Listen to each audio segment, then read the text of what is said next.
هۆکارەکانی سەردانەکەی سوودانی بۆ هەرێمی کوردستان ئاشکرا بوو دوو دۆسیە چاوتوێ دەکرێت.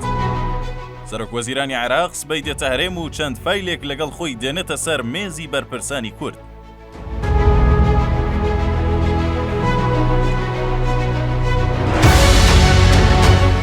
ئەمڕۆ سێشەممە 12 تشرینی 2024 سەرچاوەیەکی ئاگادار دیارترین ئەو پرسانەی ئاشکرا کرد کە محەممەد شیاح سوودانی سەرۆکوەزیرانی عێراق لە سەردانەکەیدا بۆ هەرێم تاوتوێی دەکات. سەرچاوەیەکی ئاگادار لە ئەنجومەنی وەزیرانی عێراق بە تیواری ڕاگەیاندووە گرنگترینی ئەو فایلانە کە سەرۆکوەزیرانی عێراق لەگەڵ بەرپرسانی کورد و سەرکردە حیزبیەکان لە هەولێر و سلێمانی تاوتوێی دەکات بریتین لە پرسی سەرژمێری گشتی دڵنیاکردنەوەی کورد سەبارەت بە سەرژمێری و چارەنووسی کورد لە ناوچە جێناکۆکەکان.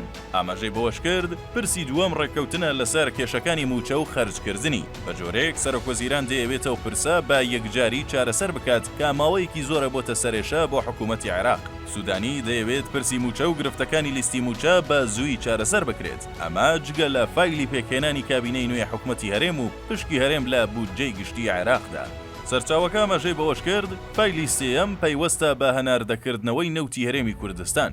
سوودانی دەیەوێت گرفتەکانی بەردەم هەناردەکردنەوەی نەوتی هەرێم بە خێرایی چارەسەر بکرێت کە زیانێکی زۆری بە عێراق و هەرێم گەیاندووە و کاریگەری لەسەر خشتەی بودجەی ساڵی داهاتووش دەبێت. ڕۆژی شەممە 9 تشرینی 2024 سەرچاوەیەکی سیاسی ئاگادار سەردانی سەرۆکوەزیرانی عێراقی بۆ هەرێمی کوردستان ئاشکرا کرد کە ڕۆژی چوارشەممە بە سەردانێک دەگاتە هەرێم و جگە لە بەرپرسانی حکومی لەگەڵ بەرپرسانی حیزبیش لە هەولێر و سلێمانی کۆ دەبێتەوە. وتیشی ئامانجی سەردانەکە تاوتوێکردنی دوو فایلە. یەکەمیان گفتوگۆکردنە لەگەڵ لایەنە کوردیەکان و هاندانیانە بۆ پێکهێنانی کابینەی نوێی حکوومەت. دووەمیشیان گفتوگۆکردنە لەسەر کێشە هەڵپەسێردراوەکانی نێوان بەغدا و هەولێر لەسەر پرسی بوو جە و موچەی فەرمانبەران و دەستپێکردنەوەی هەناردەی نەوتی هەرێم.